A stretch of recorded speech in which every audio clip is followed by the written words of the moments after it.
नेते मंडळी आता एक एक करून पोहोचायला या ठिकाणी सुरुवात झालेली आणि काही वेळातच मूक मोर्चाला सुरुवात होणार आहे। थेट जाऊया, दत्ता कनवटे आमच्या सोबत आहेत। दत्ता,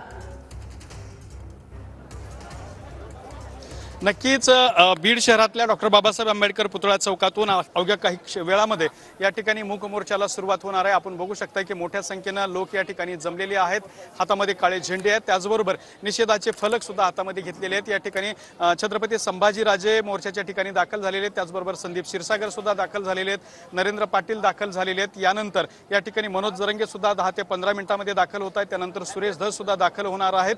अशा पद्धतीने मोठ्या संख्येने या ठिकाणी गर्दी होत असताना आपल्याला पाहायला मिळते आहे आणि या ठिकाणावरून एक साधारणपणे 20 ते 25 मिनिटांमध्ये हा मोर्चा जो आहे तो जिल्हाधिकारी कार्यालयाच्या दिशेने रवाना होणार आहे। मात्र या ठिकाणी या सगळ्या नागरिकांच्या हातातले जर आपण बॅनर बघितले तर त्यामधून सुद्धा संताप जो आहे तो व्यक्त होत असताना आपल्याला या ठिकाणी पाहायला मिळतो आहे। न्याय हवाय अशा स्वरूपाची मागणी जी आहे ती या ठिकाणी केली जात आहे, त्यामुळे या मोर्चाची दखल प्रशासन कसं घेतील हे पाहणं महत्त्वाचं ठरणार आहे। मात्र सर्व पक्षीय सर्व धर्मीय लोक या मोर्चामध्ये सहभागी झालेले आहेत। मुस्लिम समाजातील महिला सुद्धा या मोर्चामध्ये सहभागी होण्यासाठी या ठिकाणी दाखल झालेले आहेत। आपण त्यांच्या प्रतिक्रिया जाणून घेणार आहोत। काय सांगाल तुम्ही सुद्धा मोर्चात सहभागी झालात? हा जे हत्या झालेली क्यूरपणे हत्या झालेली, मी माझ्या फॅमिली आणि माझ्या समाजातर्फेनी ह्याचा जाहीर निषेध करते। आणि आज 19 दिवस झाले तरी आरोपी अटक नाही।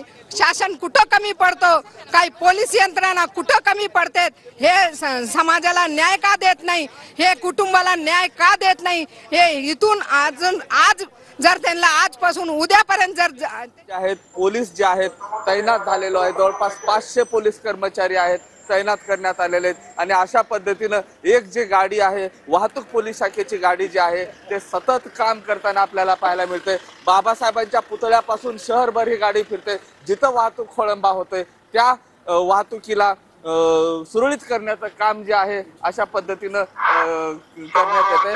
आव्हान करण्यात येते इथल्या नागरिकांना की कुठेतरी शांततेचं आव्हान जे आहे ते करण्यात येतं। वाहतूक सेवा जी आहे कुठेही खोळंबली नाही पाहिजे अशी त्यांची प्रमुख मागणी। एकंदरीत जर बघितलं आता थोड्याच वेळामध्ये जर बघितलं तर आता मोर्चाला सुरुवात होणार आहे। अनेक नेते जे आहेत इथं येत आहेत। आता थोड्याच वेळात मनोज जरांगे पाटील या ठिकाणी पोहोचतील, त्यानंतर देशमुख कुटुंब जे आहे या ठिकाणी पोहोचेल आणि मग मोर्चाला सुरुवात होईल। कॅमेरा पर्सन अभिजित पिसेसह मी महेंद्र कुमार मुधोळकर, TV9 मराठी, बीड। तर अंजली दमानी, आता का अटक झाले नाहीत सगळे आरोपी, तर आम्हाला फक्त आरोपीचा अटक पाहिजे। आरोपीला अटक करून लवकरात लवकर हा निकाल आम्हाला फास्ट ट्रॅक मध्ये पाहिजे। अशा पद्धतीने आरोपीला अटक करा हा निकाल। अंजली दमानिया यांनी जिल्हाधिकाऱ्यांची इथे भेट घेतलेली आहे। अंजली दमानिया सध्या बीड जिल्हाधिकाऱ्यांच्या कार्यालयात। अंपायरचा जो राजकीय ड्रामा चालला तो बिलकुल मला पसंत नाही आहे, म्हणून त्याच्या चालू विनंती मला फक्त विजुअल योग्य ती जागा म्हणजे तुम्हाला त्रास होऊ नये, पण आम्हाला मंडळी अंपायरचा जो राजकीय ड्रामा चालला तो बिलकुल मला पसंत नाही आहे, म्हणून त्याच्या चालू विनंती तुम्हाला मला फक्त विजुअल योग्य ती जागा म्हणजे तुम्हाला त्रास होऊ नये, पण आम्हाला। आणि या मोर्चाच्या संदर्भामध्ये सर्वपक्षीय लोक आज या मोर्चाच्या निमित्तानं बीड शहरामध्ये एकत्रित झाले आहेत। सामाजिक कार्यकर्ते असलेल्या अंजली दमानियाही बीडमध्ये दाखल झालेल्या आहेत, मात्र त्या मोर्चामध्ये सहभागी होणार नाहीत। ते आज जिल्हाधिकारी कार्यालय यांच्यासमोर ठिय्या आंदोलन करणार आहेत असा पवित्रता त्यांनी घेतलेला आहे। सध्या त्या जिल्हाधिकारी कार्यालय या ठिकाणी दाखल झालेले आहेत। त्यांनी जिल्हाधिकारी यांची भेटही घेतली होती। तर तुम्ही जिल्हाधिकारी कार्यालयामध्ये गेलात आणि जिल्हाधिकारी यांची भेट घेतली, काय नक्की चर्चा झाली? नाही, आमचं हेच बोलणं झालं की मी म्हटलं आम्हाला कुठलीही एक जागा द्या जिथे आम्ही बसून ठिय्या आंदोलन करू, कारण आम्हाला कोणाच्या अध्यात्मध्यात यायचं नाही आहे, कुठेही कोणाला कामात अडथळा आणायचा नाही आहे। आणि आमचं जे आहे ते लोकशाही पद्धतीने अतिशय शांतपूर्ण असं ज्याला आपण आंदोलन नाही म्हणतायत, पण आमचा जो राग आहे मनातला तो दाखवण्यासाठी आम्ही शांततेने इथे बसणार आहोत।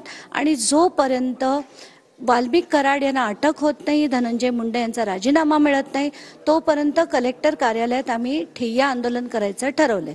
तर आता मी कलेक्टरांशी बोलले, ते म्हणाले आम्ही चर्चा करून सांगतो कुठे एक्झॅक्टली बसता येईल, कारण आम्ही त्यांना म्हटलं आवारातच आम्हाला जागा द्या आणि कुठेही कोणालाही त्रास होणार नाही अशा पद्धतीने आम्ही बसणार आहोत। तर आता ते काही मिनिटात आम्हाला कळवतील। खरं तर या दुसऱ्या अनुषंगाने तुम्ही या जो काही प्रकार झाला याच्या संदर्भात काही चर्चा त्यांच्याशी झाली का? आणि आता जे आंदोलन करणार आहेत तर ते सकारात्मक आहेत का, म्हणजे तुम्हाला जागा देण्यासाठी? तर एकीकडे आपण पाहताय बीड शहरामध्ये मूकमोर्चा काही वेळातच निघेल, तर दुसरीकडे माजी पंतप्रधान डॉक्टर मनमोहन सिंग यांना आता अखेरचा निरोप दिला जातोय.